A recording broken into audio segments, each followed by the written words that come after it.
Bom, uma boa noite a todas e a todos que estão mais uma vez conosco hoje aqui no nosso curso de capacitação do programa Trabalho, Justiça e Cidadania da Matra 10. Hoje é dia 28/6, faça esse registro, já que essa nossa aula ficará gravada, né? E hoje nós estaremos já na nossa 7ª aula, né? Já a nossa penúltima semana desse curso de formação. E hoje nós temos uma companhia aqui muito honrosa, que ano passado esteve conosco no curso de formação, que já tem uma história no TJC, né? E que eu tenho certeza que gostaram muito dele, que é o colega Ricardo Machado Lourenço Filho.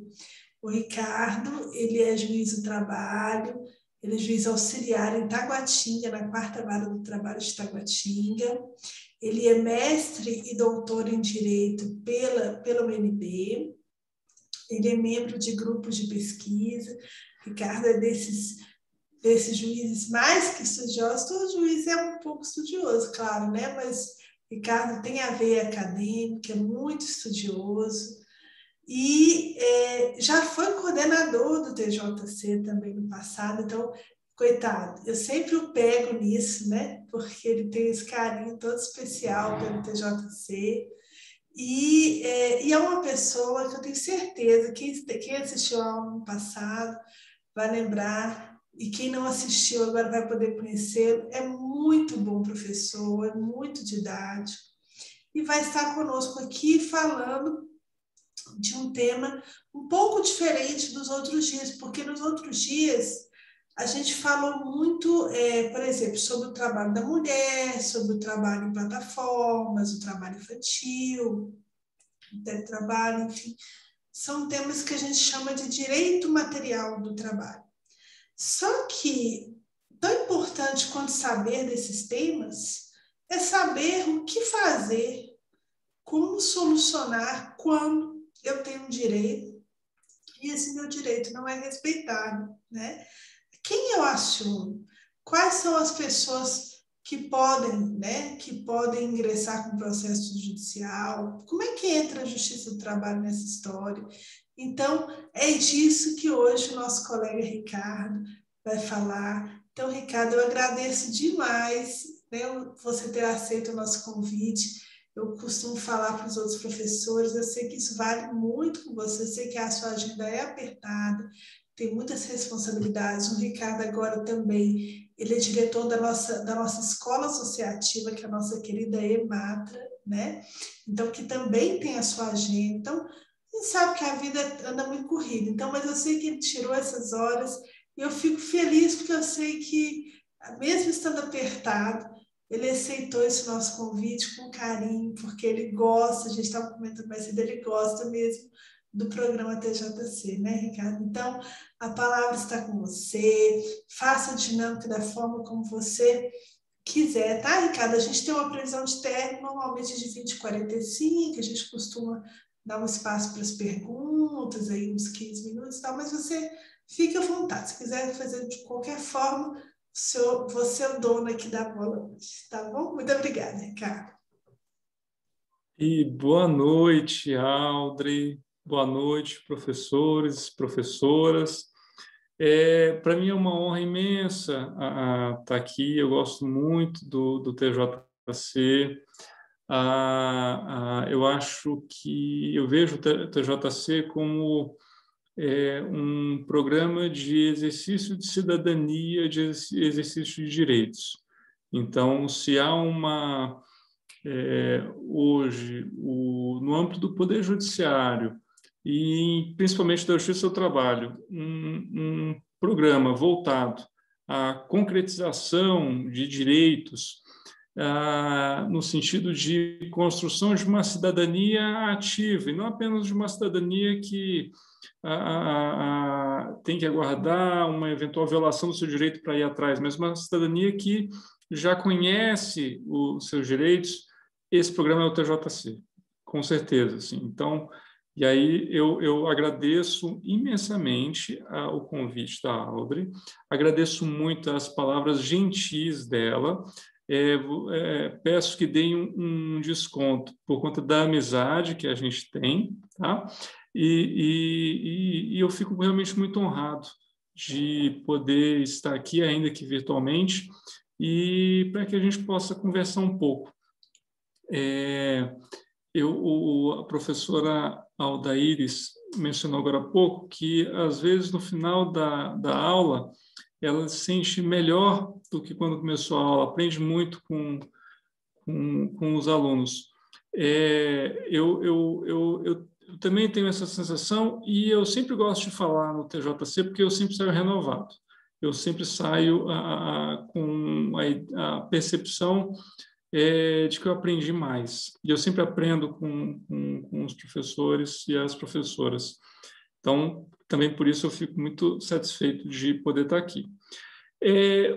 Como a Audrey gentilmente colocou o convite, a minha ideia é falar um pouco da Justiça do Trabalho e falar um pouco como acessar a Justiça do Trabalho, como funciona um processo trabalhista, quem pode demandar na Justiça do Trabalho e tudo mais.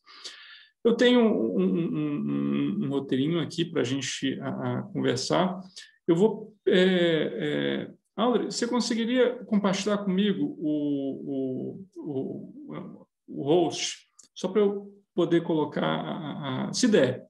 Você já está autorizado, já. Tenta aí para você ver. Acho que já está então autorizado ali. Que eu já deixo autorizado. Pronto. Abre aqui, pronto. Consegui ver que funciona. E aí, eu queria fazer uma sugestão de dinâmica, mas uma questão muito pontual. Fiquem completamente à vontade para me interromper, para perguntar, para dizer, olha, volta, não entendi absolutamente nada, vamos começar de novo.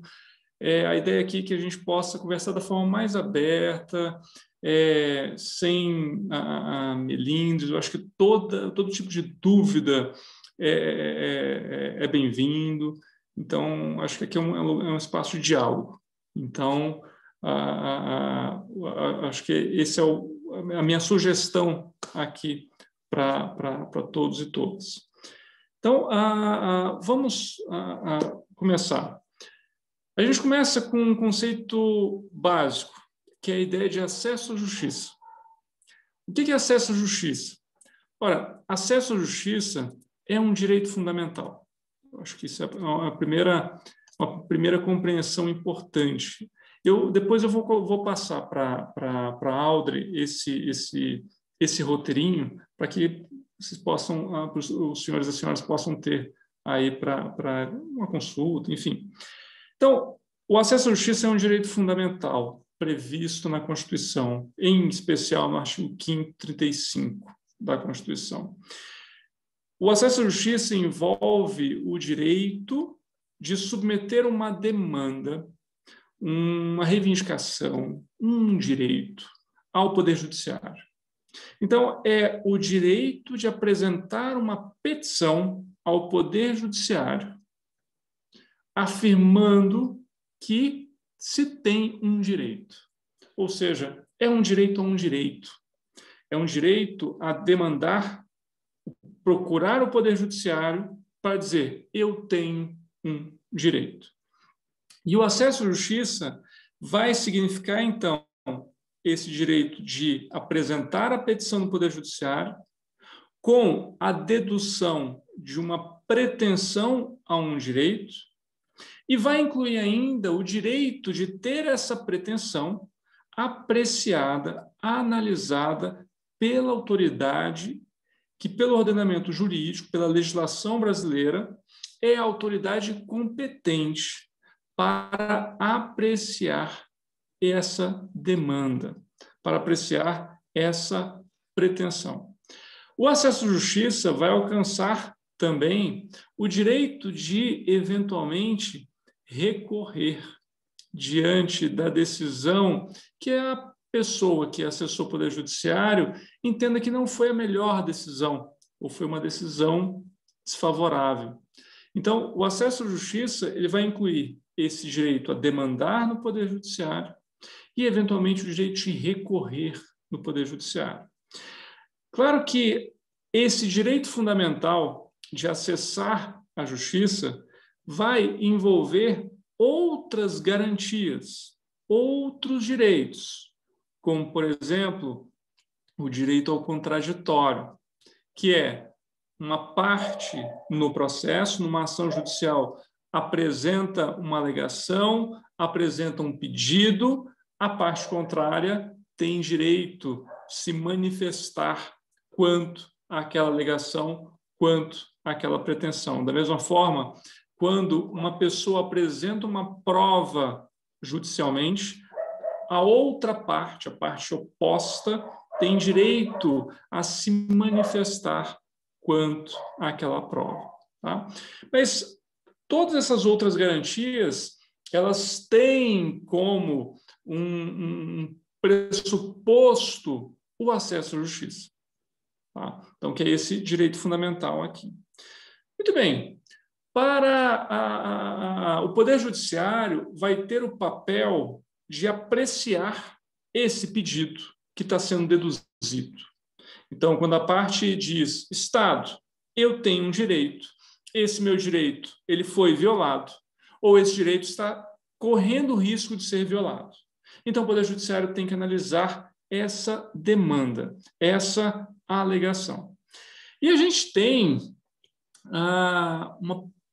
uma quantidade potencialmente infinita de demandas que podem ser submetidas ao Poder Judiciário, desde ações que envolvem um acidente de trânsito, a ações em face da União para buscar um benefício previdenciário, por exemplo, quanto ações trabalhistas, ações que se busca a reparação ou a contraprestação pelo trabalho prestado, quanto ações que envolvem o direito criminal, direito eleitoral e por aí vai. Então, para, digamos, organizar melhor esse fluxo de demandas que chega ao Poder Judiciário e para que o próprio Poder Judiciário possa responder melhor a essas demandas, o Poder Judiciário é organizado em ramos especializados. Então, nós temos justiças especializadas dentro do Poder Judiciário. Dentre esses ramos especializados, nós temos justamente a Justiça do Trabalho. Um outro exemplo, a Justiça Eleitoral, a Justiça Militar. Tá? Então, a Justiça do Trabalho é uma justiça especializada dentro do Poder Judiciário.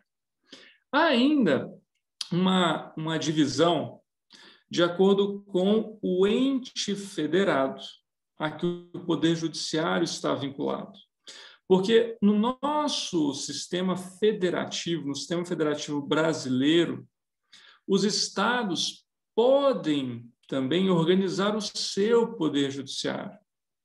Então, nós temos a Justiça dos Estados. Então, nós temos aqui no DF uma Justiça do DF, que também vai alcançar a Justiça dos Territórios, mas nós temos uma Justiça em São Paulo, uma Justiça no Rio de Janeiro, em Minas Gerais e por aí vai. Os municípios não têm essa autonomia. A gente não tem no Brasil justiça distrital. Tá? A gente tem justiça estadual. E a gente tem a justiça da União. A Justiça do Trabalho integra o Poder Judiciário da União. O Poder Judiciário da União ele tem uma estrutura federal, justamente porque é vinculada à União. Então, toda a Justiça do Trabalho brasileira integra o Poder Judiciário da União. E aí, isso pode levar a uma certa confusão. Por quê? Muitas vezes a gente ouve falar, existe uma Justiça Federal. É verdade, existe uma Justiça Federal. A Justiça Federal é uma das justiças vinculadas ao Poder Judiciário da União. Mas, dentro desse Poder Judiciário da União, todas as justiças são federais. Federais na ideia de que estão vinculadas à União. Então, a Justiça do Trabalho também é uma justiça federal. porque está integrada ao Poder Judiciário da União. Mas ela não se confunde, aliás, é bem diferente daquela Justiça Federal que normalmente a gente vê no noticiário. Quando a gente vê, por exemplo, que a Fazenda Pública foi condenada pela 5ª Vara Federal de Brasília. Isso é a Justiça Federal que a gente vê no noticiário. É a Justiça Federal em sentido estrito. Tá? A Justiça do Trabalho é uma Justiça da União, é uma Justiça Federal em sentido amplo, porque é uma Justiça da União. E quais são os órgãos que compõem a Justiça do Trabalho no Brasil? Nossa organização judiciária, a Justiça do Trabalho é composta, no seu primeiro grau de jurisdição, por juízes e juízas do trabalho. Então, uma ação trabalhista comum, uma ação trabalhista normal, trivial, que é, por exemplo, uma ação que envolve pedidos que decorrem de um contrato de trabalho, hora extra, verbas rescisórias. Quem vai primeiro analisar esse tipo de ação trabalhista é um juiz ou uma juíza do trabalho, que atua nas varas do trabalho. Nas varas do trabalho. Depois, nós temos, não numa ideia de hierarquia, porque não existe hierarquia dentro do Poder Judiciário, mas sim um vínculo funcional. E por que funcional? Porque diz respeito à revisão das decisões anteriormente tomadas.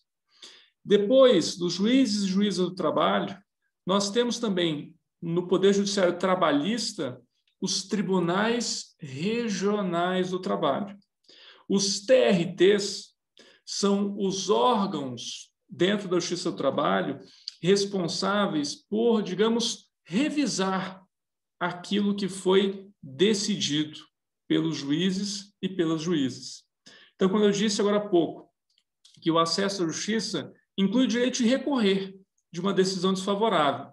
Ora, quando um juiz ou uma juíza do trabalho decide desfavoravelmente a pessoa, ela pode recorrer para quem? Ela pode recorrer para um tribunal regional do trabalho. E acima, nesse sentido funcional, de revisão de decisões, depois dos TRTs, nós temos que é o Tribunal Superior do Trabalho, o TST. O TST é denominado o órgão de cúpula da Justiça do Trabalho. Por quê? Porque o TST tem uma função institucional, ou seja, uma função dentro da Justiça do Trabalho muito importante.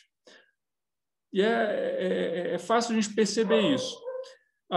Só para terem uma ideia, a gente tem hoje, no Brasil, 24 tribunais regionais do trabalho. Não chega a ser um TRT por região. Vou voltar a esse ponto daqui a pouquinho. Mas a gente tem 24 TRTs. E isso pode gerar uma certa confusão. Porque, por exemplo, como que o TRT aqui da 10ª região, que tem sede no Distrito Federal e abrange o Distrito Federal e Tocantins, aliás, sede em Brasília e abrange o Distrito Federal e Tocantins, como é que o TRT da 10ª região decide, por exemplo, sobre o vínculo de emprego entre o motorista e a Uber? E o TRT de Minas Gerais? Como é que o TRT de Minas Gerais decide essa mesma questão? Aí a gente pode ter uma situação interessante. A gente pode ter um Tribunal Regional do Trabalho com um determinado entendimento e pode ter um outro Tribunal Regional do Trabalho com um outro entendimento. E aí? Aí significa o quê? Lá em Minas Gerais tem vínculo de emprego. No DF não tem vínculo de emprego. Isso começa a gerar uma certa miscelânea. Aí falta uma uniformidade no entendimento do direito.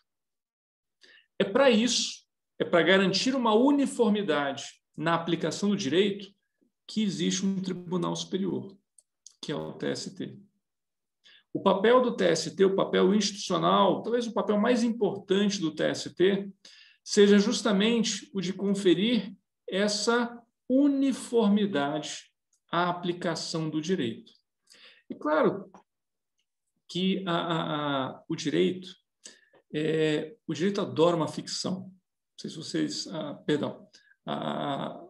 Aí eu vou pedir desculpa se eventualmente eu usar, for um pouco mais informal, mas eu, inclusive, peço que podem ser informais comigo também. Tá?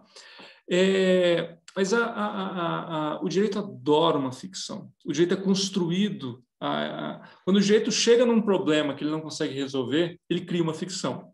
Então, por exemplo, a gente tem uma prática no direito que num processo, a pessoa tem que ser chamada para o processo. Né? Então, ela é citada no processo e depois intimada no processo, para responder no processo, para falar no processo e tudo mais. Quando a gente não localiza a pessoa, quando o Poder Judiciário não localiza a pessoa, como é que ela é comunicada? Aí o direito cria uma ficção. Ela é comunicada por edital. O que é o edital? O edital é publicado num diário de justiça eletrônico. E esse edital ele serve para comunicação às pessoas. Aí você pensa, bom, alguém já viu uma pessoa assim, eu vou entrar no site da Justiça do Trabalho para ver o edital, para ver se tem alguma coisa publicada no meu nome, que de repente tem alguém me procurando, isso pode acontecer. Ninguém faz isso, obviamente. Mas o direito ele precisa desses artifícios para se fechar, para fazer sentido. Ainda que, quando a gente olha com uma lupa um pouco maior, não faça muito sentido. Mas por que eu estou falando tudo isso? Porque o Tribunal Superior do Trabalho ele se ancora nesse pressuposto da necessidade de uniformizar a jurisprudência. Só que não é toda ação trabalhista que chega ao Tribunal Superior do Trabalho. Muitas ações não chegam ao TST. E aí, sequer o TST vai ter oportunidade de exercer essa uniformização de jurisprudência. Então, por isso que é um pressuposto. Tá?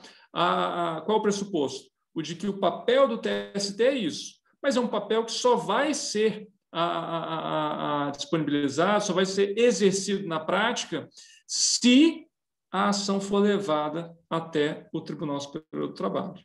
Tá? O Aurélio gostou dessa história do link. Professor, no site do TRT, do TST também, tem uma aba lá para o Diário Eletrônico da Justiça do Trabalho. Aí lá a gente consegue fazer essa pesquisa para verificar se, de repente, tem alguma coisa publicada lá no seu nome, no nome de outra pessoa. Tá? Mas depois eu posso até passar o link de acesso a esses sites. Tá bom? Bom, pessoal, então, a Justiça do Trabalho brasileira ela é organizada em regiões. Nós temos 24 regiões.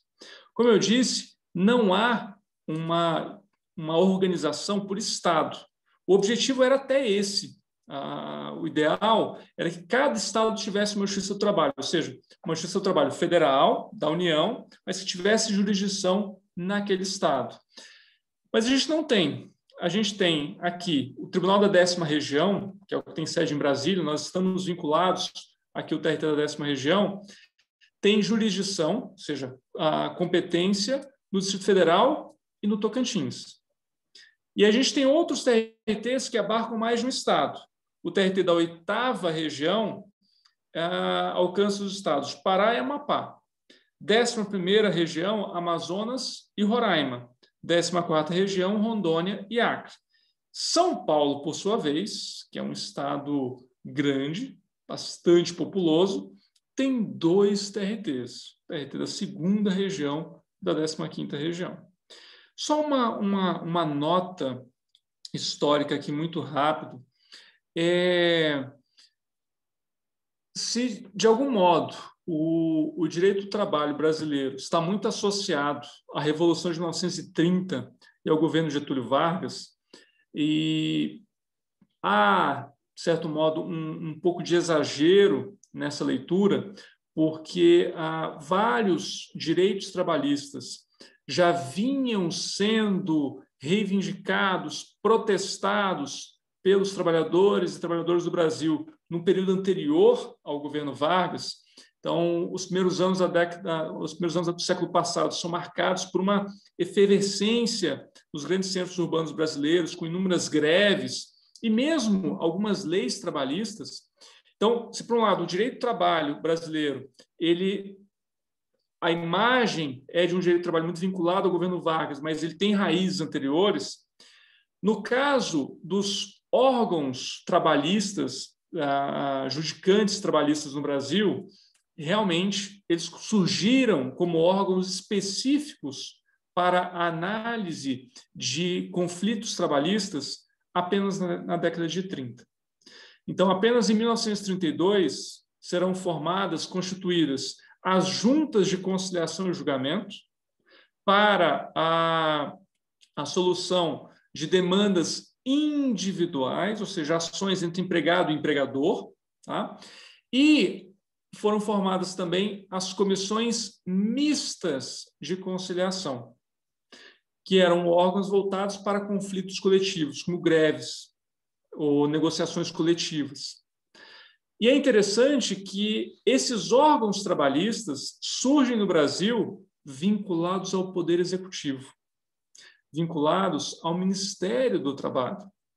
Tanto as juntas de conciliação e julgamento, quanto as comissões mistas de conciliação tinham natureza administrativa.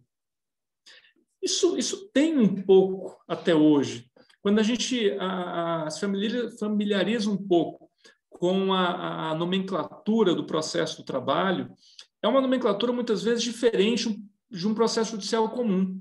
Por exemplo, a ação trabalhista ela é chamada de reclamação trabalhista. Há situações em que a reclamação ela é arquivada. E é diferente do processo comum. O processo fala em extinção do processo. Aqui na Justiça do Trabalho, a gente tem essa expressão de arquivamento. Isso remonta a essa ideia, a essa natureza administrativa do Poder Judiciário do Trabalho, aliás, da Justiça do Trabalho. Na verdade, na condição de justiça, ou seja, como justiça do trabalho, ela só foi implementada, instalada no Brasil em 1941. Até então, nós tínhamos no Brasil esses órgãos, as juntas de conciliação e julgamento, as comissões mistas de conciliação, que resolviam conflitos, havia dúvidas sobre qual a natureza da decisão proferida, na medida em que esses órgãos tinham natureza administrativa. Mas no dia 1º de maio de 1941, portanto, há 80 anos atrás, num discurso, como era próprio do momento, Getúlio Vargas anunciou aos trabalhadores e trabalhadoras do Brasil a instalação da Justiça do Trabalho. Ainda assim, a Justiça do Trabalho ela foi instalada com 8 regiões naquele momento, mas ainda vinculada ao Ministério do Trabalho, vinculada ao Poder Executivo.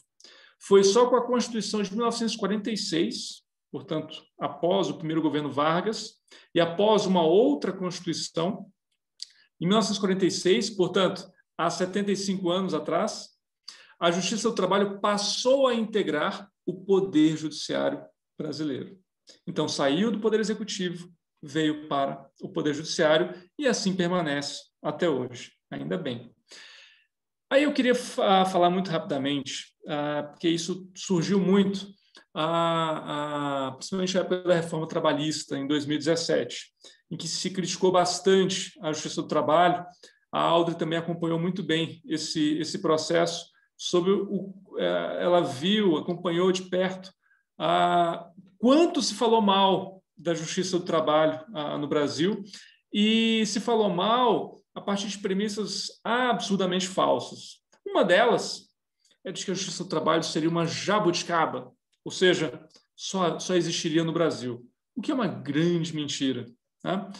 Vários países têm estruturas semelhantes à nossa Justiça do Trabalho. Então, eu coloco aqui, só para mencionar alguns países, Inglaterra, Nova Zelândia. A Nova Zelândia tem Justiça do Trabalho desde 1894. Olha aí. Inclusive, há alguns institutos do direito do trabalho neozelandês inspiraram a Justiça do Trabalho brasileira. Aí a gente tem Alemanha, México, Israel, Suécia, Noruega, Finlândia, Chile, enfim, vários países têm justiça do trabalho com estrutura muito semelhante à justiça do trabalho brasileira. Tá? Até aqui tudo bem? Alguma dúvida? Gente, por favor, fiquem muito à vontade para me interromper, tá bom? Que demandas são levadas à justiça do trabalho? Ou seja, como saber se uma determinada demanda deverá ou não ser submetida à justiça do trabalho? Eu falei agora há pouco que para facilitar, não só para facilitar, para organizar melhor a atuação do Poder Judiciário, o Poder Judiciário é organizado em ramos. Essa divisão em ramos vai ser caracterizada a partir de um conceito que a gente vai utilizar no direito, que é o conceito de competência. Então, a gente precisa saber qual é a competência da Justiça do Trabalho, qual é a competência da Justiça Eleitoral, qual é a competência da Justiça Militar, qual é a competência da Justiça Comum. Essa ideia de competência, quando fala a Justiça do Trabalho é competente para tal ação, significa justamente essa organização. Então, determinadas demandas são submetidas à Justiça do Trabalho. Isso significa que a Justiça do Trabalho é competente para essas demandas. Tá? Bom, a Justiça do Trabalho processa, julga conflitos. O Poder Judiciário normalmente resolve conflitos. Mas que tipo de conflitos? Conflitos que decorrem das relações de trabalho. Então, se a gente tem uma determinada demanda, uma determinada divergência, um determinado conflito, que tem como fundamento uma relação de trabalho, há uma grande probabilidade dessa demanda ser submetida, ou seja, de competência da Justiça do Trabalho. Aí seria interessante a gente pensar o seguinte: o que é relação de trabalho? Né? Isso é importante a gente saber. Bom, tudo bem, para o direito, o que é relação de trabalho?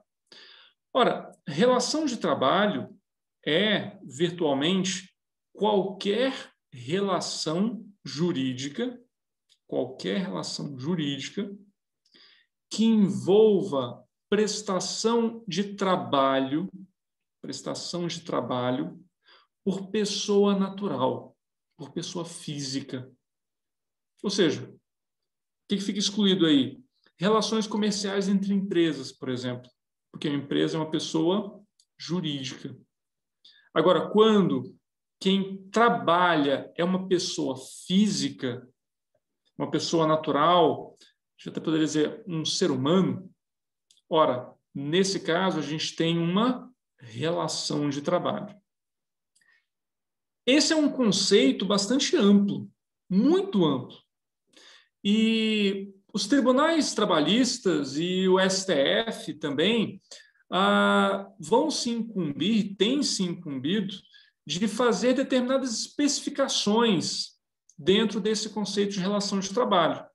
Até muito forte, mas para definir melhor que tipo de relação de trabalho está ou não submetida à competência da Justiça do Trabalho. Tá? Dentre as diversas modalidades de relação de trabalho, a gente tem uma que é, historicamente, uma relação de trabalho que sempre atraiu a competência da Justiça do Trabalho, ou seja, uma relação que, historicamente, justificou o surgimento da Justiça do Trabalho e justificou e ainda justifica a existência da Justiça do Trabalho, que é a relação de emprego. A relação marcada pela existência de um vínculo de emprego entre, de um lado, um empregado, uma empregada, e do outro, um empregador ou uma empregadora, uma empresa empregadora, mas pode ser também uma pessoa física empregadora. A relação de emprego é só um tipo, uma espécie do conceito mais amplo de relação de trabalho. Nós temos outras relações de trabalho que também são da competência da Justiça do Trabalho, mas a principal é, sem dúvida, a relação de emprego. Há também outras ações que envolvem greve, que envolvem a representação sindical. Então, saber qual é o sindicato que representa uma categoria, isso é uma questão submetida à Justiça do Trabalho. Uma controvérsia entre o sindicato e uma empresa, isso também é da competência da Justiça do Trabalho. Uma empresa pode ser autuada pela fiscalização do trabalho e receber uma penalidade, uma multa, por exemplo, ou ser lavrado contra essa empresa um auto de infração. Se a empresa quer questionar esse auto de infração, a competência também é da Justiça do Trabalho. Desculpa. Então, aqui é só uma análise, uma apresentação por alto dessa competência da Justiça do Trabalho. E quem pode propor uma ação na Justiça do Trabalho? Quem pode ingressar com uma ação na Justiça do Trabalho? Ora, qualquer pessoa que tenha ou que se entenda tendo um direito de natureza trabalhista, essa pessoa pode demandar na Justiça do Trabalho.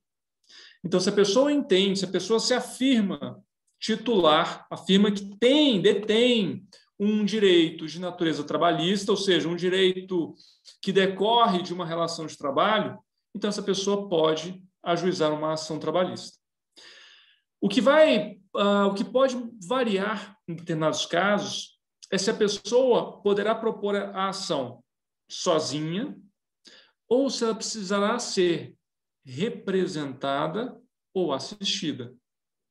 Então, por exemplo, pessoas com idade inferior a 16 anos, essa pessoa precisa, numa ação trabalhista, ser representada pelo seu ou pela sua responsável legal. Aí a gente até poderia, mas por que uma pessoa com menos de 16 anos entraria com uma ação na Justiça do Trabalho? Ora, a idade mínima para o trabalho no Brasil é de 16 anos, salvo na condição de aprendiz a partir de 14 anos. Então, se for, por exemplo, uma pessoa que foi contratada como aprendiz com 14 ou 15 anos e precisa entrar com uma ação na Justiça do Trabalho, essa pessoa deverá ser representada por seu representante legal ou por sua representante legal. Se a pessoa tiver entre 16 e 18 anos, ou seja, na verdade 16 ou 17 anos, essa pessoa ela será assistida pelo seu responsável legal ou por sua responsável legal. A CLT ainda utiliza uma nomenclatura um pouco mais antiga. Diz que a reclamação do menor de 18 anos será feita por seus representantes legais. Normalmente basta, a Justiça do Trabalho normalmente exige apenas que a pessoa esteja assistida pelo representante ou pela representante, se ela tiver entre 16 e 17 anos. Tá? Bom, se a pessoa for maior que 18 anos, então ela pode entrar com uma ação sozinha, sem a necessidade dessa representação. Precisa contratar um advogado ou uma advogada para demandar na Justiça do Trabalho? Não, não precisa. Esse é um aspecto muito interessante, importante da Justiça do Trabalho. Quando a Justiça do Trabalho no Brasil foi criada, pessoal, quando os primeiros órgãos trabalhistas foram criados no Brasil, que eu mencionei agora há pouco, as juntas de conciliação e julgamento, as comissões mistas de conciliação, o objetivo foi criar um órgão para dar uma resposta adequada e satisfatória aos conflitos trabalhistas que vinham surgindo e vinham aumentando na sociedade brasileira, principalmente pela formação da classe operária brasileira no início do século passado e nas primeiras décadas do século passado no Brasil. E para dar essa resposta adequada e satisfatória, o governo chegou à conclusão de que era necessário montar uma instituição, uma estrutura institucional diferente do Poder Judiciário então existente, diferente da Justiça Comum. Por quê? Hoje melhorou um pouco, Mas o Poder Judiciário comum, vamos chamar assim, era visto como extremamente moroso, extremamente difícil e dispendioso. E apenas advogados, ou seja, pessoas que tinham uma formação jurídica, conseguiam entender o que se passava num processo judicial. Por isso que a Justiça do Trabalho, os órgãos judicantes trabalhistas, eles foram criados com uma estrutura oposta a essa imagem do Poder Judiciário. Então, por isso que na Justiça do Trabalho, ainda hoje a gente sente um pouco isso, na Justiça do Trabalho, as coisas são um pouco mais simples, as coisas são um pouco mais informais. Tá? Um reflexo dessa informalidade é justamente a possibilidade de uma pessoa poder demandar na Justiça do Trabalho sem advogado.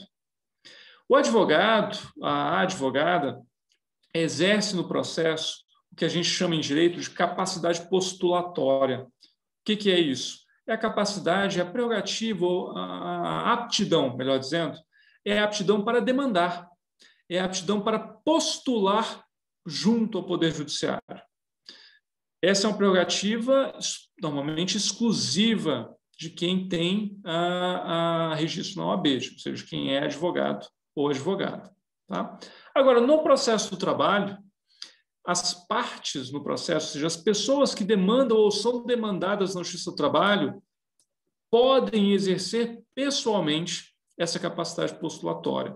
Ou seja, é possível demandar ou ser demandado na Justiça do Trabalho sem precisar contratar um advogado ou uma advogada. Então, é o ius postulandi. O pessoal do direito adora um latim, vocês já perceberam isso. É ius para cá, bis in idem, venire contra facto próprio. O pessoal do direito adora um latim. Então, tem uma expressão latim aqui também, é o ius postulandi. Na verdade, significa essa capacidade postulatória, capacidade, o direito de postular em juízo. Então, no processo do trabalho, na Justiça do Trabalho, não há necessidade de contratar advogado ou advogada para demandar. Agora, eu faço uma observação. Eu não recomendo demandar sem advogado, nem ser demandado ou demandada sem advogado. Por quê? Porque as ações trabalhistas, elas são muito diferentes das ações trabalhistas na década de 30 ou na década de 20, mesmo na década de 40. Assim como o processo do trabalho em si, ele é muito diferente do processo na Justiça do Trabalho na década de 40, na década de 50. As demandas se tornaram mais complexas. O processo se tornou mais complexo. Então, demandar sem esse conhecimento técnico do direito, ele é um risco bem grande. Tá? Demandar ou ser demandado na justiça sem a assistência de um advogado ou uma advogada é um risco bem considerável. Mas aí cabe a decisão à pessoa, escolher se vai demandar ou ser demandada sozinha ou se vai contratar um advogado. Mas o fato é, a representação, a assistência pela advocacia não é indispensável na Justiça do Trabalho. Um outro recurso, isso também é bem interessante, pessoal, não foi modificado após a reforma trabalhista, a pessoa também pode recorrer ao sindicato profissional. O sindicato profissional ele tem o dever, ele tem a obrigação de prestar a assistência judiciária, ou assistência jurídica, àquelas pessoas que pertencem à categoria profissional. É claro que após a reforma trabalhista, pessoal, alguns sindicatos, principalmente após a reforma trabalhista, alguns sindicatos se viram e se veem numa situação de insuficiência econômica, a ponto de não conseguir prestar determinados serviços às pessoas que integram a categoria profissional. Tá? Mas, caso o sindicato tenha estrutura, o sindicato deve prestar esse serviço e esse serviço é prestado independentemente de filiação ao sindicato. Essa é uma característica do nosso ordenamento também. pelo simples fato de exercer uma profissão que, por sua vez, está vinculada a uma determinada atividade econômica, isso faz com que essa pessoa seja representada por um sindicato profissional, ainda que essa pessoa não seja filiada ao sindicato. Por exemplo, quem trabalha no comércio varejista, essa pessoa é representada pelo sindicato dos empregados do comércio varejista, ainda que não queira. Então, numa negociação coletiva, quem vai representar essa pessoa é o sindicato dos empregados do comércio varejista, ainda que a pessoa não seja afiliada ao sindicato. Essa é uma característica do nosso ordenamento. Uma outra aula, uma outra ocasião, outro tópico aí, vocês podem demandar a Audrey um módulo aí sobre estrutura sindical brasileira. Tá? Mas, então, o fato é que o sindicato da categoria profissional ele pode prestar essa assistência jurídica. Então, fornece o advogado ou advogada para prestar essa assistência. Tá? E o meio mais comum de demandar na Justiça do Trabalho é, de fato, a contratação de um advogado ou uma advogada. Muitas vezes, não sei se a Audrey compartilha essa impressão comigo, mas eu tenho a impressão, muitas vezes, que a Justiça do Trabalho é a justiça dos desempregados. Porque, normalmente, quem demanda na Justiça do Trabalho não está com um contrato de trabalho em curso. Ou seja, a pessoa tinha um contrato de trabalho, foi dispensada, o contrato encerrou por algum motivo, e aí essa pessoa entende que algum direito não foi observado e vai e demanda na Justiça do Trabalho. Por que eu estou colocando isso? Porque pode parecer, bom, mas a pessoa está desempregada. Como é que ela vai contratar um advogado? É muito comum na advocacia trabalhista um tipo de contrato que é um contrato de êxito. Ou seja, a ideia, o ajuste de que a pessoa vai pagar os honorários se ganhar a ação, ou um percentual em cima do que ganhar a ação. Tá? Então, por isso que o fato de a pessoa estar desempregada não significa aí uma impossibilidade de demandar na Justiça do Trabalho. Né? Quais são os principais atores que a gente tem no processo? A gente tem as partes, ou seja, a pessoa que afirma ser titular de um direito. De outro lado, a pessoa contra quem é exigido o cumprimento de um direito. Na Justiça do Trabalho, normalmente é a empresa, mas a gente também pode ter na Justiça do Trabalho uma demanda apresentada em face de um empregado ou de uma empregada. A empresa pode buscar o ressarcimento de um prejuízo contra o empregado ou a empregada, por exemplo. Tá? Então, aqui a gente tem as partes. O papel dos advogados, das advogadas, é justamente esse papel de representação das partes em juízo. Tá? E, normalmente, é o advogado que vai apresentar a demanda, ou, do outro lado, vai apresentar a resistência à demanda, e nós temos o magistrado ou a magistrada. O juiz ou a juíza do trabalho é quem vai conduzir o processo. Ou seja, vai, uma vez levada a ação ao Poder Judiciário, quem vai determinar cada etapa que deve ser seguida e vai presidir cada etapa é justamente o magistrado ou a magistrada trabalhista. Esse papel fica muito evidente, assim, em que momento a gente vê com mais clareza essa atuação judicial. Primeiro, na conciliação. Essa é uma característica da Justiça do Trabalho. Talvez alguém já tenha ouvido isso. A Justiça do Trabalho é uma justiça da conciliação. É uma justiça que busca a composição, busca o acordo, busca o ajuste, que é, de fato, a melhor solução para o processo. Quando as partes que estão ali demandando, estão em conflito, as partes conseguem chegar a um acordo. Isso tende a apaziguar melhor aquele conflito. Como eu disse para vocês, o direito adora uma ficção. Uma das ficções mais comuns também do direito é a ficção de que a função do direito é pacificar a sociedade. Ora, uma sentença nem sempre pacifica, muito pelo contrário. Muitas vezes uma decisão judicial ela pode, inclusive, ampliar o conflito. Ela pode acirrar os ânimos entre as partes. Então, nesse ponto, a conciliação talvez seja uma solução mais apaziguadora, né? Outro momento em que a gente percebe essa condução pela magistrada trabalhista, é no momento de produção de prova. E no processo do trabalho, até pelo tipo, como se desenvolvem as relações trabalhistas, que são relações do dia a dia, são relações próximas, são relações de muito contato. Isso faz, e aí tem um elemento cultural no Brasil muito, muito importante, muita coisa não é documentada. Ou, às vezes, é documentado, mas é mal documentado. Quantas ações a gente vê com pedido de hora extra, em que a empresa traz os cartões de ponto, mas os cartões de ponto não parecem refletir o que era a realidade da jornada de trabalho, né? Isso faz com que a prova no processo de trabalho, principalmente a prova oral, seja muito utilizada, principalmente a prova testemunhal.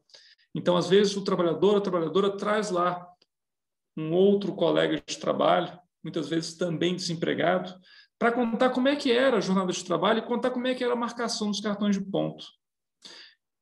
Essa colheita de prova, essa produção de prova, ela é presidida, ou seja, ela é conduzida pelo magistrado trabalhista, pela magistrada trabalhista.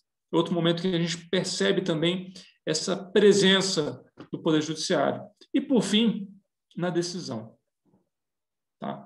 A decisão, a sentença, a decisão judicial. Estou falando de sentença porque eu estou pensando aqui no começo da ação, né? Perante um juiz, uma juíza do trabalho.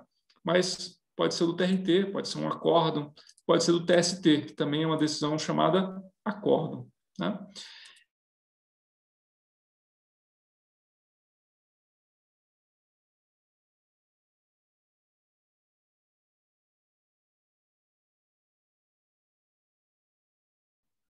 E caiu. o processo... Oi? Estão me ouvindo? Oi, Ricardo, isso, deu uma porque pausa. travou só um tiquinho, Voltou? mas pode prosseguir. Voltou? Vamos lá. Captar a parte da sentença, da decisão? Aí foi? Então, o que eu queria colocar na sequência é que o papel de cada parte no processo pode mudar de acordo com o tipo de processo e de acordo com o momento em que o processo se encontra.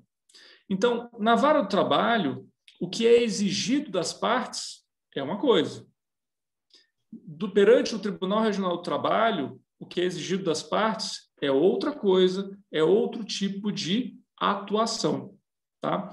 Então, a audiência trabalhista a gente tem normalmente no primeiro grau, que é perante a vara do trabalho. É o aspecto mais importante do processo.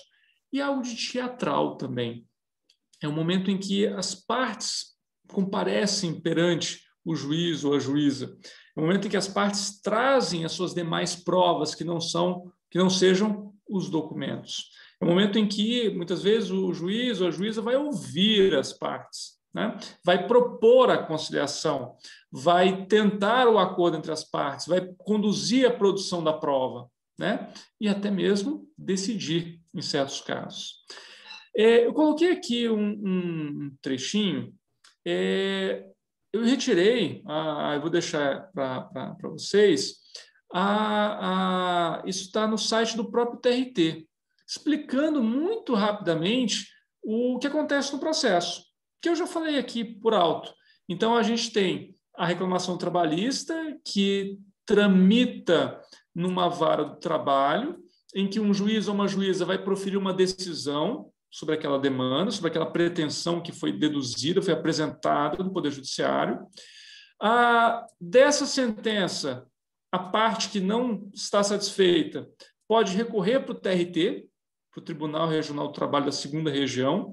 O tribunal vai, então, apreciar novamente a decisão dada pelo juiz ou pela juíza, e o TRT vai então decidir se mantém aquela decisão ou se reforma a decisão.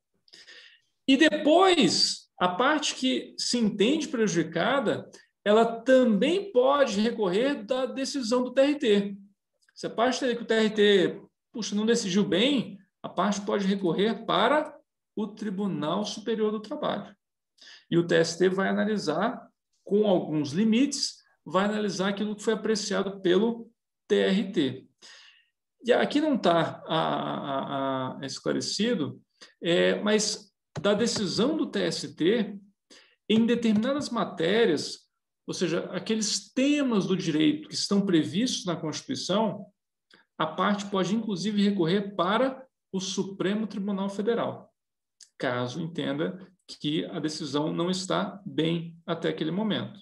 E a gente tem os dissídios coletivos também, que são aqueles conflitos maiores, conflitos que alcançam os trabalhadores na sua coletividade. E a empresa, mas a empresa já é um ente coletivo. Então, quando a gente tem um conflito em que os trabalhadores são tratados na sua coletividade, essa ação é chamada, na Justiça do Trabalho, de dissídio coletivo. E sempre vai começar nos tribunais, que vai ser TRT ou TST. Vou deixar essa explicaçãozinha aqui, tá bom? Eu queria falar um ponto importante que envolve uma consequência do processo. Tudo bem, a pessoa pode demandar na Justiça do Trabalho desde que ela se entenda titular de um direito. E se perder? E se a pessoa apresentou o pedido, apresentou lá uma pretensão e o Poder Judiciário entendeu que não tem direito? O que pode acontecer? Aqui a gente tem uma outra expressão para o direito, que é a expressão sucumbência. O que é sucumbir numa ação, pessoal? Sucumbir é perder. Sucumbir é perder um processo judicial. Apresentar uma demanda e não ter essa demanda acolhida. Da mesma forma, quem apresenta uma resistência a uma demanda pode sucumbir se a demanda for acolhida pelo Poder Judiciário. Então, quem sucumbe no processo? Quem perde o processo. E pelo nosso sistema, e não é muito diferente em outros países, quem perde uma demanda judicial, quem perde um processo judicial, deve arcar com os custos, com as despesas, com o ônus dessa perda. Esses ônus são chamados de ônus da sucumbência. Esses ônus da sucumbência, eles vão corresponder às custas processuais. Custas são despesas cobradas pela movimentação dos processos no Poder Judiciário. Vão abranger também os honorários advocatícios da parte contrária. Por quê? Então, quem perdeu o processo significa que a parte contrária teve que contratar um advogado para fazer a sua representação no processo. Então, quem perde uma ação tem que pagar os honorários do advogado da parte contrária. E também pode acontecer de a parte sucumbente ter que pagar, fazer determinados ressarcimentos à parte contrária. Muito bem. Historicamente, a Justiça do Trabalho ela surgiu, historicamente, a partir do princípio da gratuidade de justiça ao trabalhador. O que significa esse princípio? O acesso à justiça, o princípio que a gente começou aqui, o acesso à justiça para a pessoa trabalhadora, esse acesso é gratuito. O que significa? A pessoa não será condenada em verbas ônus de sucumbência. E esse princípio ele segue até hoje, um pouco mais enfraquecido após a reforma trabalhista. Tá? Muito bem. Além disso, além dessa característica histórica da justiça do trabalho, a gente tem um outro direito fundamental que guarda relação íntima com o direito de acesso à justiça. Qual é? Determinadas pessoas, determinados cidadãos, cidadãs, não têm condições de pagar a despesa do processo. Porque se tiverem que pagar a despesa do processo, não tem como entrar com a ação na justiça. Então a pessoa tem que fazer uma escolha. Ou ela opta por manter o seu meio de sobrevivência, ou, eventualmente, ela entra com uma ação na justiça, correndo o risco de colocar em perigo o seu sustento. Ora, nesse caso, a pessoa pode dizer para o Estado: ei, Estado, eu não tenho condições de pagar as despesas do processo. E se eu tiver que pagar as despesas do processo, eu não tenho como acessar a justiça, eu não tenho como acessar o Poder Judiciário. Daí porque é um direito fundamental também previsto na Constituição a assistência jurídica integral e gratuita prestada pelo Estado. O que isso significa na prática? Para aquelas pessoas que se declaram economicamente hipossuficientes, cabe ao Estado conceder um benefício chamado gratuidade de justiça, que significa a isenção do pagamento de despesas processuais, ainda que essa pessoa perca uma ação trabalhista. Então, a pessoa pode perder a demanda, pode perder a ação, mas se for beneficiária da justiça gratuita, ela não será condenada a pagar esses ônus de sucumbência. Tá? Muito bem. A reforma trabalhista mexeu um pouquinho nisso. Eu vou falar alguns pontos importantes aqui, eu já vou abrir para as perguntas. Bom, o que a reforma trabalhista, o que a gente tem hoje? Com relação às custas processuais. Ora, as custas processuais, elas são devidas, tá? Pela parte sucumbente, exceto se ela for beneficiária da justiça gratuita. Então, se a parte tiver esse direito à assistência judiciária gratuita ou assistência jurídica gratuita, ela não terá que pagar as custas processuais. E os honorários advocatícios? Isso também foi bastante falado na época da reforma trabalhista. Quem for sucumbente, um trabalhador sucumbente numa ação trabalhista, ele tem que pagar os honorários da parte contrária, os honorários advocatícios do advogado da parte contrária? A reforma trabalhista diz que sim. A Lei 13.467, que alterou o artigo 791-A da CLT, diz que sim. Porém, diversos tribunais regionais do trabalho, com fundamento na Constituição, do direito que eu acabei de falar, diversos TRTs têm o entendimento, aqui na 10ª região também, de que se a parte é beneficiária da justiça gratuita, não é exigível dela o pagamento de honorários advocatícios ao advogado da parte contrária. Porque seria um contrassenso, né, pessoal? A parte está dizendo ao Poder Judiciário: olha, eu não tenho condições de pagar as despesas do processo. Aí vem o Judiciário: está bem, mas eu vou te condenar o pagamento de honorários. Não faz sentido. Não faz sentido. Isso frustra o próprio direito fundamental de acesso à justiça e o direito fundamental de o Estado prestar essa assistência jurídica integral e gratuita. A mesma coisa em relação aos honorários periciais.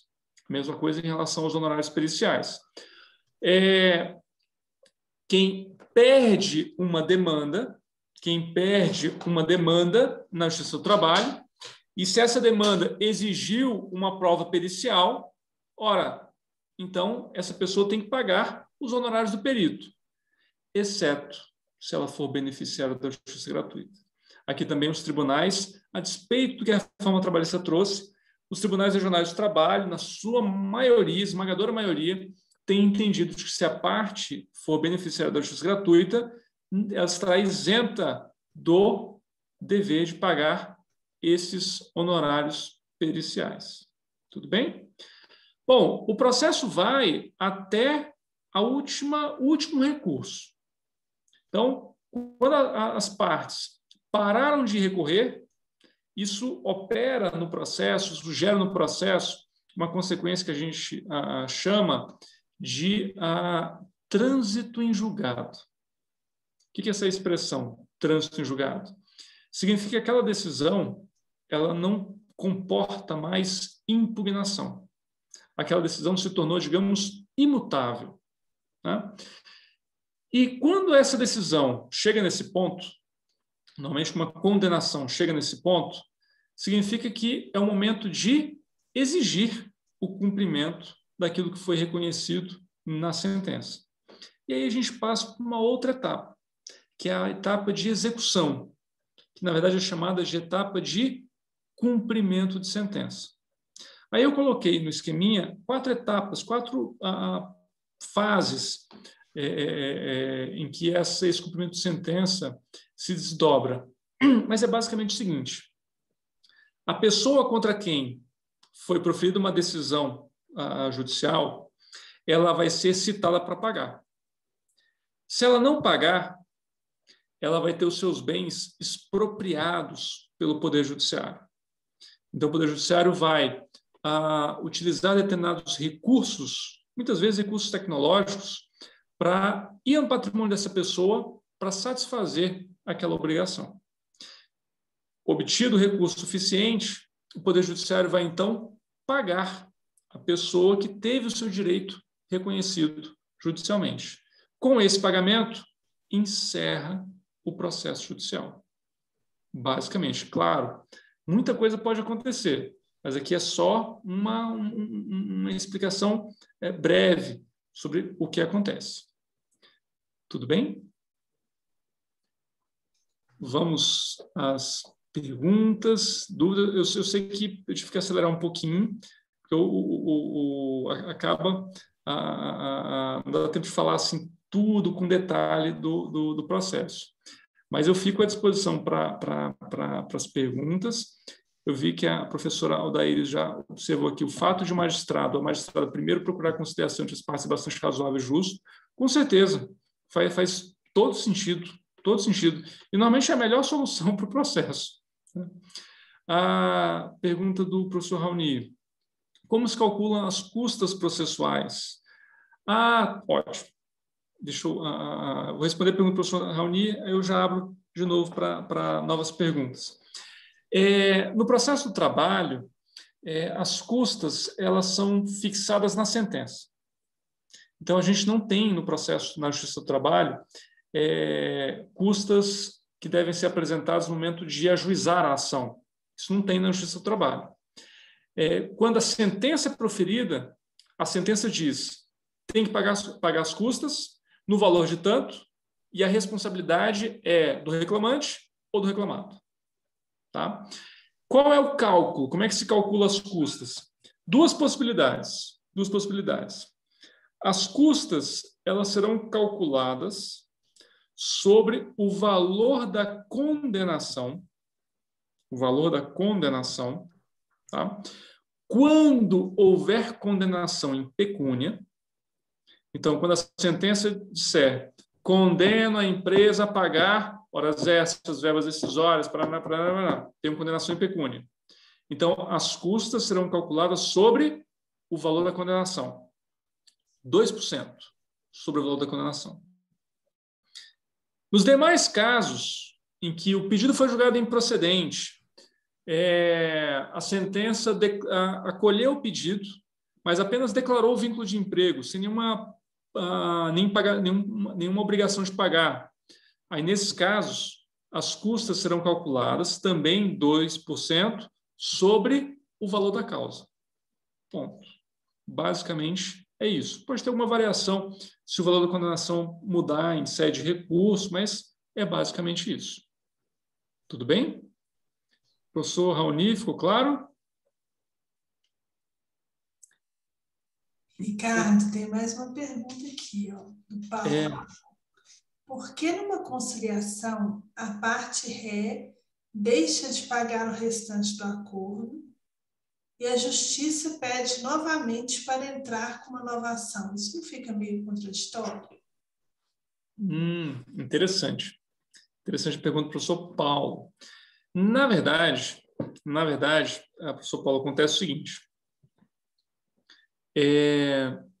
Quando as partes fazem um acordo, numa ação trabalhista, e na justiça comum não é muito diferente também, não. Mas as partes fecham um acordo numa ação trabalhista, se a empresa não pagar, além de incidir a multa, que normalmente é ajustada, imediatamente esse acordo ele passa para uma fase que é a fase de execução, é a fase de cumprimento do acordo. Eu falei agora há pouco, né, que quando a decisão judicial transita em julgado, aí a parte que tem que cumprir a obrigação é citada para pagar, e se não pagar, tem expropriação de bens, mas tudo isso acontece em que fase? Na fase de cumprimento. No caso do acordo, é semelhante. A empresa, a parte ré, não pagou o acordo, ok.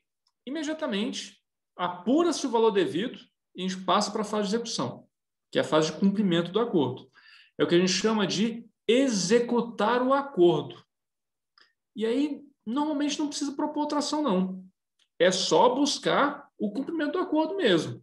Então, a gente vai para a etapa de expropriação de bens, a gente vai lá usar o Cisbajude, o Renajude, o Infojude, Deus me ajude, e por aí vai, na ideia de tentar buscar patrimônio do devedor para cumprir a obrigação. Mas tudo isso é no mesmo processo, professor Paulo. Então,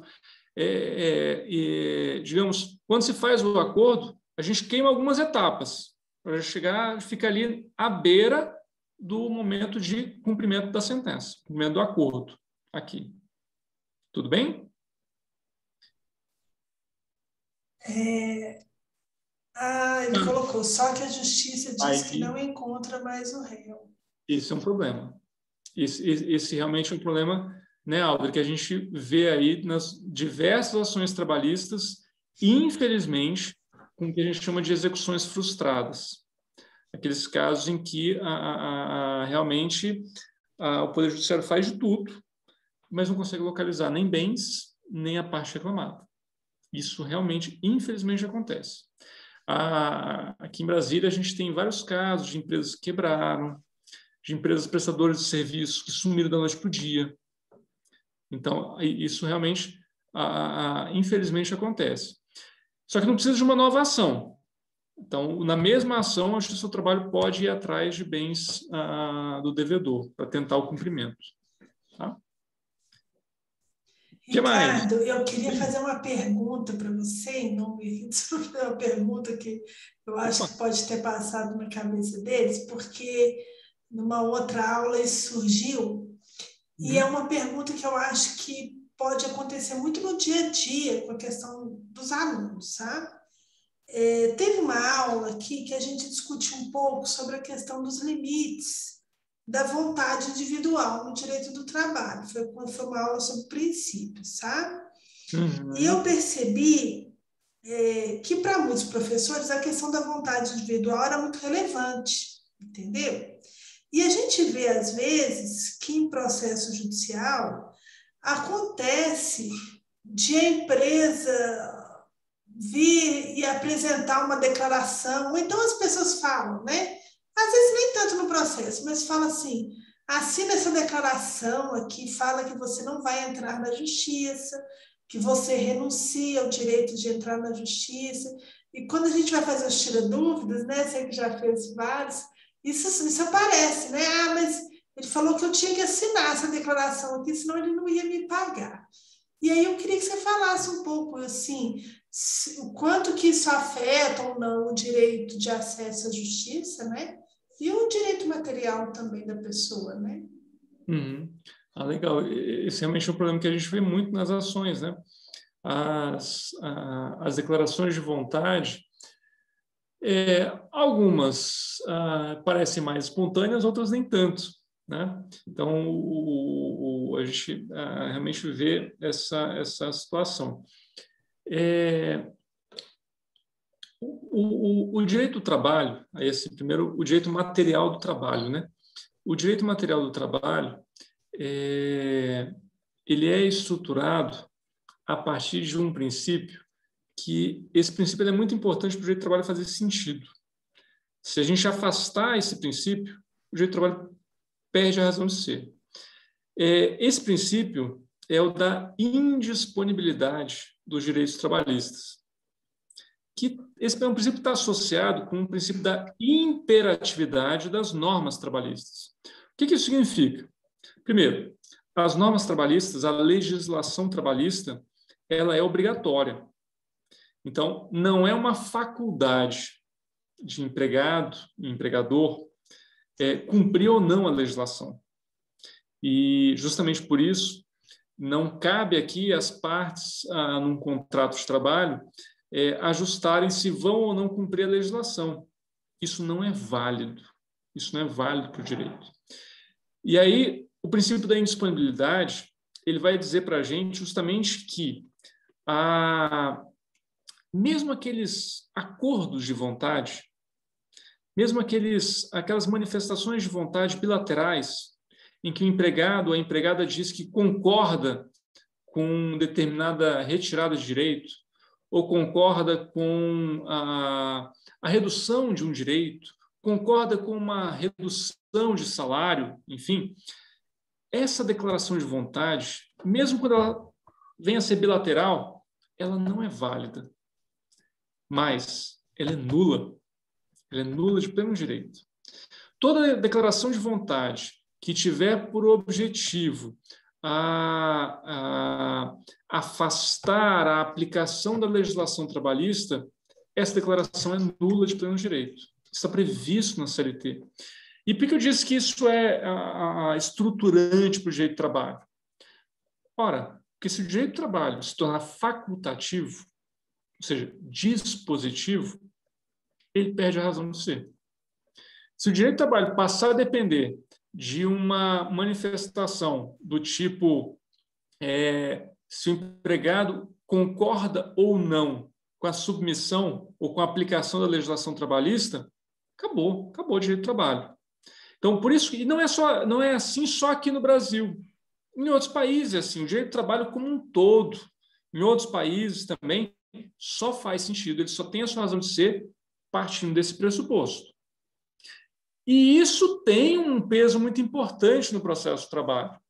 Porque no processo do trabalho é o momento em que essas declarações de vontade elas serão avaliadas quanto à sua validade. Elas serão examinadas quanto à sua validade. E aí, no processo do trabalho, essa declaração que se mostrar contrária à legislação, que se mostrar a violadora de um direito, ela será declarada nula. E isso, muitas vezes, pode, digamos, gerar certos incômodos, pode gerar certas imagens negativas da Justiça do Trabalho. Ora, eu acordei lá com a empregada que os primeiros 3 meses a gente não ia anotar na carteira de trabalho, ela concordou com tudo. Essa concordância não vale. Isso significa que na Justiça do Trabalho, se essa trabalhadora demandar os 3 meses de anotação da carteira de trabalho, isso vai ser reconhecido. E a Justiça do Trabalho vai mandar, sim, anotar a carteira de trabalho. Então, é na Justiça do Trabalho que a gente vê essa nulidade das declarações de vontade. Não sei se era nesse sentido. Não, ótimo, Ricardo. É porque, de fato, a gente vê isso muito, né? Quando a gente dá aula, por exemplo, no EJA, por exemplo, da aula não, quando a gente vai fazer o Tira Dúvidas no EJA, né? A gente vê isso, né? E é claro que as pessoas têm que ter um cuidado ao assinar documentos, porque às vezes ela, por exemplo, pode assinar um recibo eu vou dizer, é difícil mesmo você desconstituir um recibo, né? Porque o recibo existe para isso, né? Para provar que recebeu. Mas também não quer dizer que nenhum documento, só porque assinou um documento, as pessoas precisam compreender, né, que elas, com isso, elas não terão direito de questionar o juízo. Se elas vão ter êxito, aí é uma outra questão, porque nem sempre, né, existe uma questão do ônus de quem tem que provar isso ou aquilo, mas esse direito de acessar o judiciário, isso é fundamental no Estado democrático de direito. Né? Por isso que a gente fala do judiciário é a última trincheira, enfim, um pouco romântico isso, mas é verdade, né? Ou seja, você não pode dizer que determinadas pessoas ou determinadas matérias estão fora da apreciação do judiciário, né? Uhum. Bom, para a gente terminar, tem mais uma pergunta aqui, que a gente está tendo o nosso momento foto, tá? Então, você aguarde. Que é da Sandra Amélia. O contexto político de retrocesso na promoção dos direitos humanos, a exemplo, a execução do criminoso Lázaro, coisa intensa hoje esse caso do Lázaro, né? Estão influenciando, estão prejudicando os direitos trabalhistas? A Patrícia fez mais uma aqui também, já vou fazer duas, que aí a gente... Professor, você mencionou que se a empregada pedir esses 3 meses, a Justiça do Trabalho vai conceder. Isso significa que se ela não pedir na ação, não será concedido? Ou seja, o juiz também está vinculado ao pedido da parte? Ou na Justiça do Trabalho, o juiz analisa tudo que poderia ser devido? Então, boas perguntas, 2 perguntas aí. Eu vi suas perguntas. Acho que a professora Adriana queria fazer uma pergunta também. Ah, desculpa, queria, Adriana? Pois não. Eu vi que não, isso... eu só ia complementar, né, Ricardo, por conta desse tanto de informação, né, das legislações, desses princípios, que realmente tem sido muito rico, né, esses encontros no TJC aqui com vocês, por conta desses conhecimentos, que muitas vezes eu nem tinha noção, né, desses princípios todos que existem justamente para ajudá-los, porque na lei não existe tudo, né, para vocês tomarem as decisões. Uhum. E muitas vezes eu, ao longo de muitos anos, né, vira e mexe, alguém fala, a Justiça do Trabalho é muito paternalista. Vocês já devem ter ouvido isso, né? Paternalista, porque o empregado pode ir lá de qualquer jeito, que o patrão pode falar, apresentar provas, mas que alguma coisa o empregado vai levar. Mas nesse caso específico que você deu da empregada, dessa questão das declarações, quantas vezes a gente ouve, né? Ah, não assina minha carteira não, porque eu estou recebendo uma pensão, eu tenho Bolsa Família, eu tenho não sei o quê. Isso realmente é um alerta, né? Eu tenho passado já vários contatinhos já alertando várias pessoas. Já, Aldri. Já eu falei, olha, vocês não veem... porque recebe pensão. Eu falei, abre o olho, porque depois vocês estão infringindo, né, certas as legislações e não adianta, porque... na hora, né, de uma ação, de que tiver a causa e tudo, vai ser cobrado isso daí, né? O funcionário, o empregado, ele vai ter direito a receber. Então, é muito melindroso, tem que ter muita cautela nessas decisões, né? Então, a gente escuta muito, porque a justiça é paternalista, que não sei o quê, mas realmente há todo um trabalho, né? Há todo um estudo realmente de legislações, de princípios que levam a essa decisão. Então, esse lance só de, é paternalista, não sei o quê, não é bem por aí, sabe? Eu estou até passando a mão aí um pouquinho, né? E vocês, mas é verdade, por tudo que eu estou vendo aqui, né? Realmente a gente tem que ter esse cuidado quando a gente trabalha com essas relações, né? Estamos numa relação de emprego com a pessoa, né? Só para dar esse feedback aí, essa informação. Não, obrigado. E é verdade, assim, prometo não me alongar demais aqui. É muito comum, isso serve de alerta não só para os trabalhadores, mas para as empresas também, para empregadores também, que certamente a Aldo também já viu vários casos em que a empresa fala assim, não, mas eu queria ajudar porque ela estava recebendo seguro-desemprego. Isso não cola. Isso não cola. Então, não é porque era benéfico para a pessoa que a legislação vai ser afastada, de jeito nenhum. Então, assim, tem que cumprir a risca. Tem que cumprir a risca a legislação. Tá? A pergunta da professora Sandra Amélia. Com certeza. Com certeza. O contexto político de retrocesso tem um impacto direto no direito do trabalho. A gente tem visto aqui no Brasil um processo de corrosão dos direitos sociais, dos direitos fundamentais, inclusive de direitos constitucionais, direitos trabalhistas constitucionais, que têm o seu conteúdo esvaziado, inclusive por decisões judiciais, inclusive por decisões do Supremo. Isso ficou muito claro no contexto da reforma trabalhista, no contexto da pandemia. Então, quando a gente vê as medidas provisórias que foram editadas, algumas chanceladas pelo Supremo Tribunal Federal, o que a gente percebe? Há um contexto de colocação dos direitos sociais e trabalhistas praticamente à disposição da economia.